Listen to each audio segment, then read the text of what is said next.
সূরা আরাফের 55 নম্বর আয়াতে আল্লাহ বলেন, উদউ রাব্বাকুম তাদাররুআন ওয়া খুফিয়া, তোমরা তোমাদের রবকে ডাকো তাদাররুআ, বিনীতভাবে, ওয়া খুফিয়া, এবং চুপিসারে।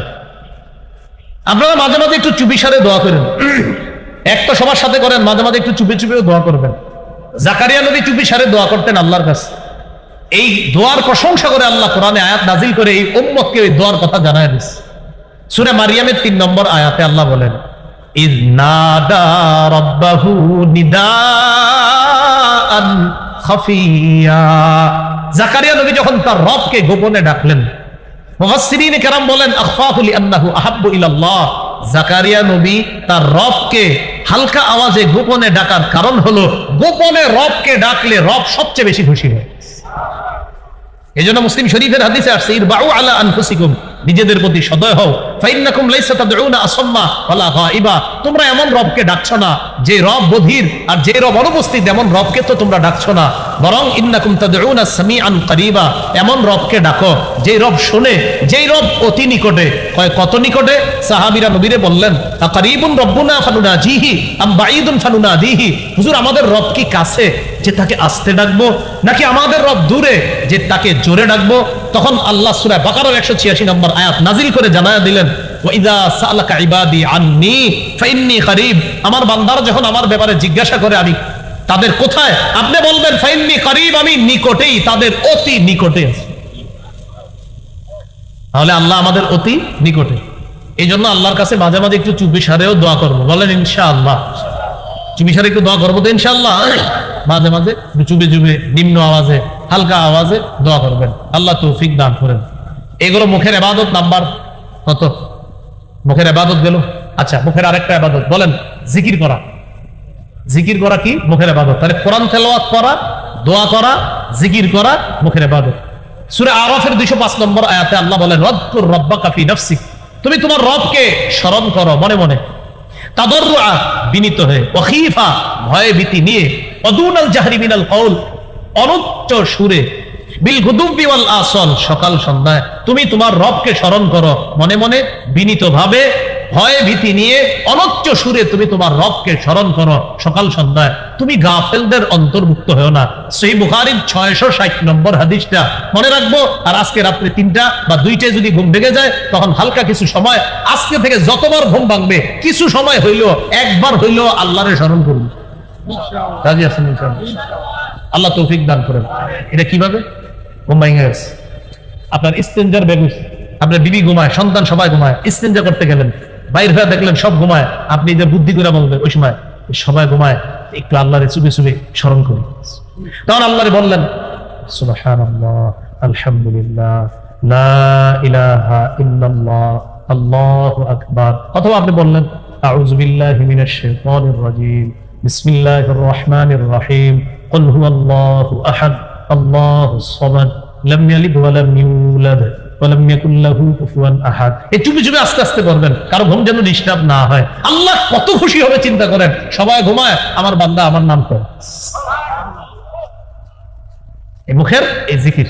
তাহলে তেলাওয়াত গেল, মৌখিক ইবাদত গেল, লা ইলাহা ইল্লাল্লাহ গেল, তেলাওয়াত গেল, দোয়া গেল, জিকির গেল, মৌখিক ইবাদত করব তো ইনশাআল্লাহ। আমরা ইবাদতের পদ্ধতি হিসাবে ইবাদত কয় প্রকার জানি? 1 নাম্বার আত্মিক, 2 নাম্বার, 3 নাম্বার দৈহিক। দৈহিক বা শারীরিক ইবাদত। দৈহিক বা শারীরিক ইবাদত কি? সেটা হলো নামাজ পড়া, সুবহানাল্লাহ বলা, রোজা রাখা, নামাজ পড়া, এই দৈহিক ইবাদত।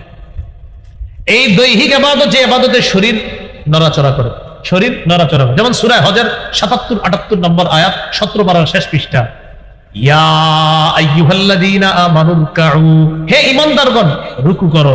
শরীর খরচ হয়নি? রুকু করলে শরীর নড়াচড়া হয় কিনা? ওয়াসজুদু, সিজদা করো, নড়াচড়া হয় কিনা?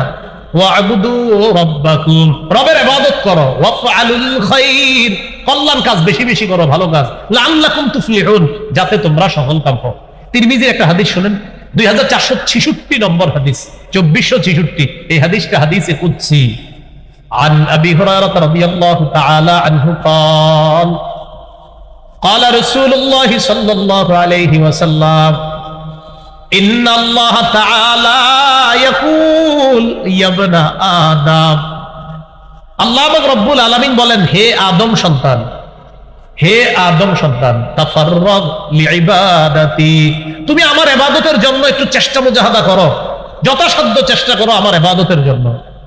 তাহলে কি উপকার? আমলা সদরকা ভিনা, আমি তোমার অন্তর ওই সূর্যে পরিপূর্ণ করে দিব।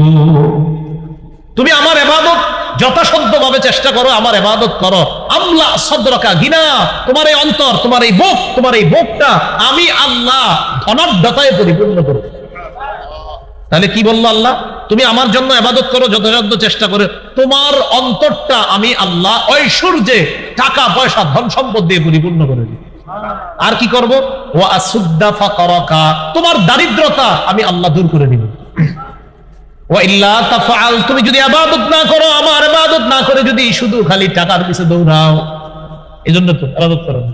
আল্লাহ বলেন, মালাতু ইয়াদাইকা শুগলা, তোমার দুই হাত আমি আল্লাহ ব্যস্ত করে দিব। এত ব্যস্ত করব, খালি যেই কেউ হুজুর আয়েশা বলবে নামাজ পড়ছেনি, হুজুর সুযোগই পাই না, আল্লাহ কয় তোরে আমি ব্যস্ত করছি। আর কি করব? আলাম আসুদ্দা ফাকরাকা, তোর দারিদ্রতা আমি কোনোদিনও দূর করব না। আপনি মনে করেন সব কোটিপতি অনেক বেশি, বুঝা দেখেন 9 কোটি ঋণ আছে। আমগো কুমিল্লা আনিসুর রহমান আশা পিসাব ওয়াজ সুন্দর মতো করতে পারবে, ওইগুলা ফরমালিন হাসি। কি হাসি? মানে হাসে যে এত টাকার মালিক, তো আবার বলে ঋণও আছে। এত টাকা ঋণ নিয়ে এই হাঁটি কেমনে দেয়?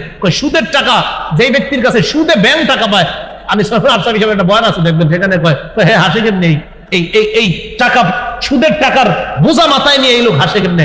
এগুলো আসল হাসি না, এগুলো ফরমালিন হাসি।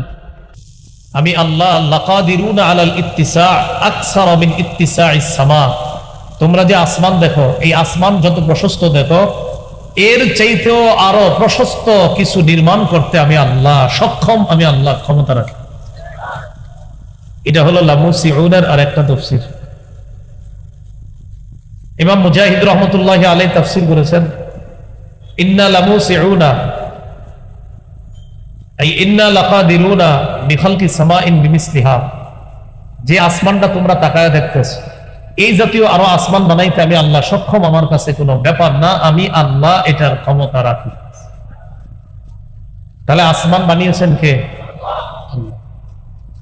সূরা আম্বিয়ার 32 নম্বর আয়াতে আল্লাহ বলেন, ওয়াজআলনাস সামাআ সাকফাম মাহফুজা, আমি আসমানকে করেছি সুরক্ষিত ছাদ। তোমাদের জন্য আসমানকে সুরক্ষিত ছাদ হিসাবে খুঁটি ছাড়াই আমি আল্লাহ দাঁড় করায় রাখছি। এই হলো আমাদের উপরে যে আসমান, এই আসমানের ব্যাপারে আল্লাহর বক্তব্য। এরপরে আল্লাহ বলেন, ওয়াল আরদা ফারাশনাহা ফানি'মাল মাহিদুন, আমি জমিনকে বিছিয়ে দিয়েছি, ছাদ পাইলাম, এখন দরকার বিছানা। আল্লাহ বলেন আমি জমিনকে বিছিয়ে দিয়েছি। ফানি'মাল মাহিদুন, আমি আল্লাহ কতই না উত্তম বিছাই। বিছানোর দিক থেকে এত বড় একটা বিছানা পৃথিবীর কেউ বিছাইতে পারবে না। তো আল্লাহ বলেন আমি আল্লাহ এই বিছানা তোমাদের জন্য যেভাবে বিছিয়ে দিলাম, কতই না উত্তম বিছানা আমি তোমাদেরকে বিছিয়ে দিলাম।